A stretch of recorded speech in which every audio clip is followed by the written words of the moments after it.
travaillons sur la sécurité routière depuis 70 ans maintenant.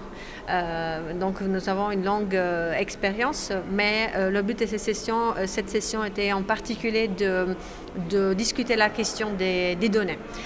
Les données en Afrique, les données en matière de sécurité routière, comme vous le savez, c'est un problème central en Afrique, mais aussi dans d'autres parties du monde, ça il faut le dire.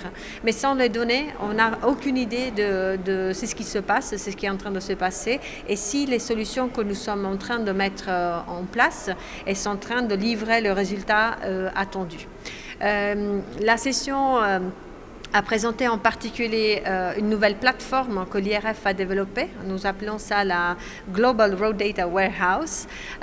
C'est une plateforme online multifonctionnelle sur laquelle on a reporté toutes les données des IRF depuis 1964. Donc l'avantage, c'est d'avoir des longues séries des données qui nous permettent de visualiser les trends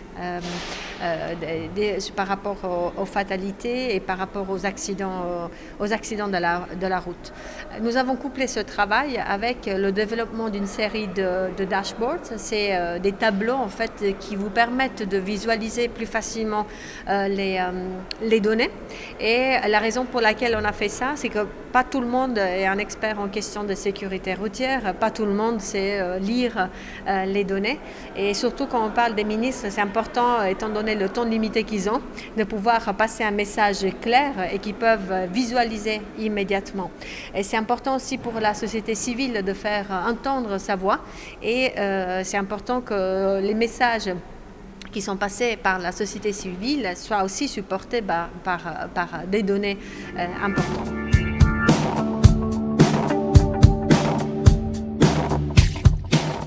Le Maroc, en fait, a déjà des bonnes données en matière de sécurité routière. Là, c'est ce qui nous manque, et c'est là où il faut travailler un peu plus davantage, c'est avoir des données un peu plus spécifiques. Donc, des données qui puissent nous dire, parmi ce nombre de morts, quel est le pourcentage des piétons, quel est le pourcentage de ceux qui se déplacent en vélo, par exemple, ou en utilisant pas une voiture, quel est le pourcentage d'enfants qui meurent, ou des femmes et des hommes.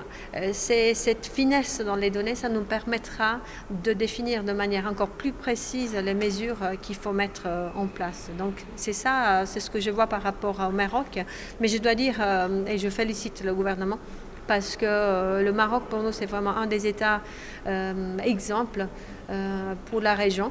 Et il faut continuer sur la bonne voie. Donc j'estime que le Maroc, et je sais qu'ils le font déjà, ils vont le faire davantage dans le cadre de l'Observatoire, aider aussi, échanger avec d'autres pays pour montrer comment cela se fait au Maroc aussi, parce que ce sont aussi des processus assez récents au Maroc.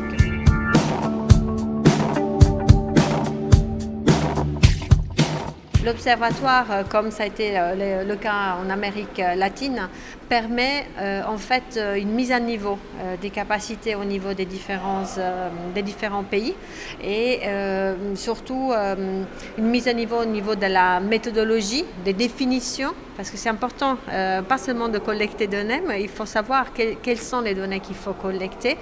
Il y a des définitions au niveau international qui sont utilisées, et donc c'est la valeur ajoutée, c'est aussi dans la création de ce réseau à travers lequel les pays peuvent apprendre les uns et des autres. C'est une tâche difficile, les données, de construire des systèmes de données à zéro parfois dans certains pays, parce qu'il n'y a pas des processus qui sont en place. Donc c'est important de pouvoir discuter, échanger avec des collègues. Donc ça, c'est une des fonctions principales de l'Observatoire. La deuxième fonction principale, ça va être celle de devenir un repositoire régional pour les données en matière de sécurité routière. Ce qui vous permet tout de suite de voir quel est l'état d'avancement dans la région par rapport à d'autres régions, et surtout au niveau des différents États.